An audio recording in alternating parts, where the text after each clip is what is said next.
Hello and welcome to Wisdom Trek. This is Guthrie Chamberlain and I'm your guide to wisdom and creating a living legacy. Thank you for joining us for our 7-day-a-week, 7 Minutes of Wisdom podcast. This is day 125 of our trek, and yesterday we began down the trail of our reality, which is based on our beliefs. As humans, we are wonderfully created, but with our vast capacity, we also have the ability to create our reality through our paradigms or belief systems. Our beliefs will provide us with a life that is rich and satisfying, or poor and miserable. To put it another way, a mindset of abundance or scarcity.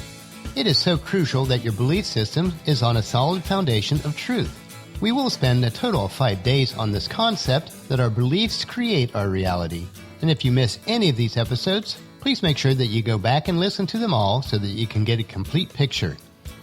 As we share this time together on our daily trek, if you have any of your own observations, comments, or questions, please share them with us at the comment section on our daily journal page at wisdom-trek.com.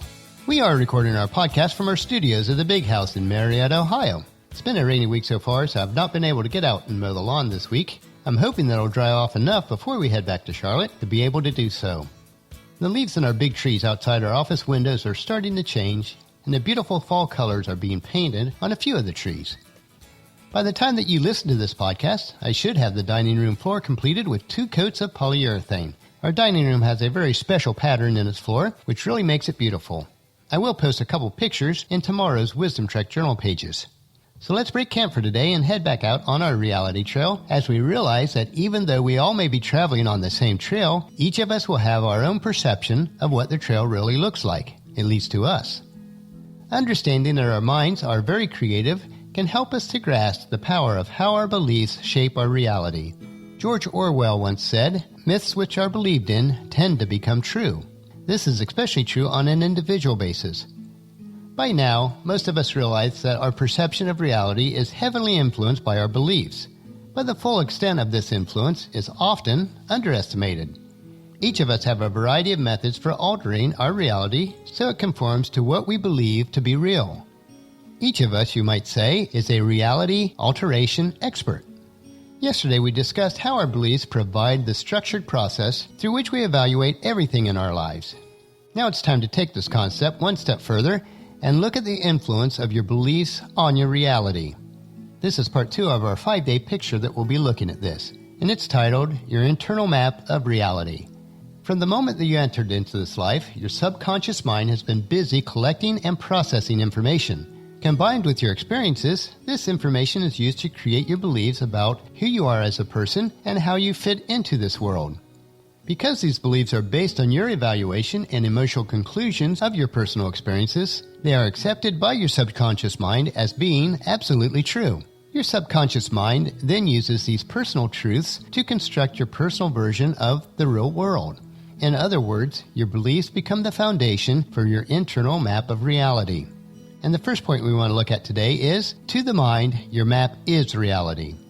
The way in which your map is constructed will determine many aspects of your life. It'll be the major determining factor in your success or failure, your happiness or unhappiness, and your satisfaction or dissatisfaction with your entire life experience. Remember when people believed that the world was flat? That belief completely changed the way they viewed and interacted with their world. It didn't matter that the world was really round, they believed it was flat, and that belief had a powerful influence on the version of their real world.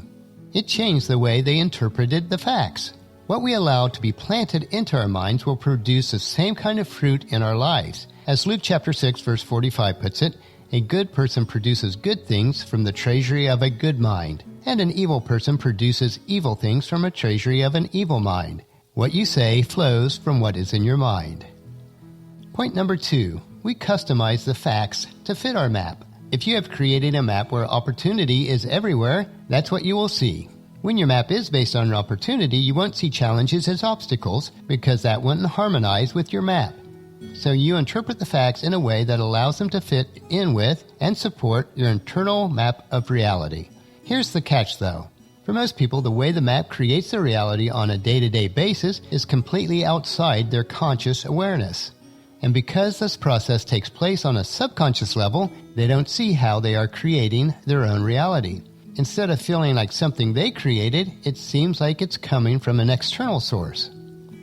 Point number 3, the map is not reality. You also created an emotional attachment to your map. It's your personal version of what is real, and you have a vested interest in verifying its accuracy. You want it to be real because it's familiar, and because it makes you feel safe and secure. This is why you're willing to distort or even ignore almost anything that might undermine your map. Despite your best efforts, though, sometimes your map of reality comes unraveled. Usually this involves emotionally charged events that don't fit the map, and they just can't be ignored. It's like basing your map on a flat world and then discovering that you were wrong.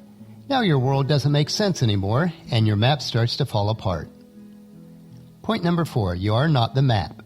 For personal growth to appear, your map needs to be redrawn from time to time. The reason this change feels scary is because, like most people, you don't realize that it's only a map. You may feel like your actual reality is imploding on you, like your life is coming completely unraveled. What is actually happening is that your map is being updated to include new information. Being aware that it's just a map and not actual reality makes it much easier to just let it happen. You come to realize that your old map no longer serves you and that the new one will. But this awareness requires acknowledgement that you are not your map, and that you created the map based on past beliefs. Point number 5. New beliefs are the key to a better map. Updating your beliefs automatically changes your map. This is how you create a more truthful version. When you systematically dismantle your limiting beliefs and replace them with empowering beliefs, the topography of your map will conform. When you replace self-doubt with self-confidence, fear with curiosity, or pessimism with optimism, your map will rearrange itself to support these beliefs. The world around you will look and feel different, but you will be more comfortable with your place in it. You will have created a better internal map of your reality. And the 6th point, letting go of the old map. On tomorrow's trek, we will explore defending your beliefs, and we will take a closer look on how we alter the meaning of our experiences to fit our map. We will also discuss how we attract people and situations into our lives in an effort to verify the correctness of our version of reality. This was our 2nd day on this trail of reality, and if you would like to add to the discussion or have any questions what we've gone over, please leave them on the comment section on today's journal at wisdom-trek.com. In order to learn more about how our beliefs create our reality, join us tomorrow for another day of Wisdom Trek, Creating a Legacy, as we explore defending your beliefs.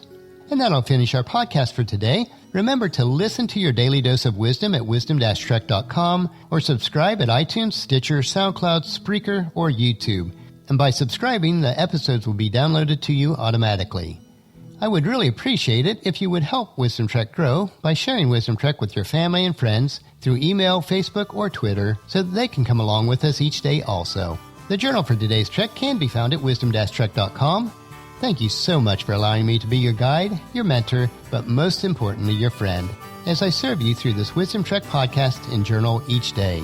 And as we take this trek together, let us always live abundantly or fully, love unconditionally, listen intentionally, learn continuously, lend to others generously, lead with integrity, and leave a living legacy each day. This is Guthrie Chamberlain, reminding you to keep moving forward, enjoy your journey, and create a great day every day. See you tomorrow.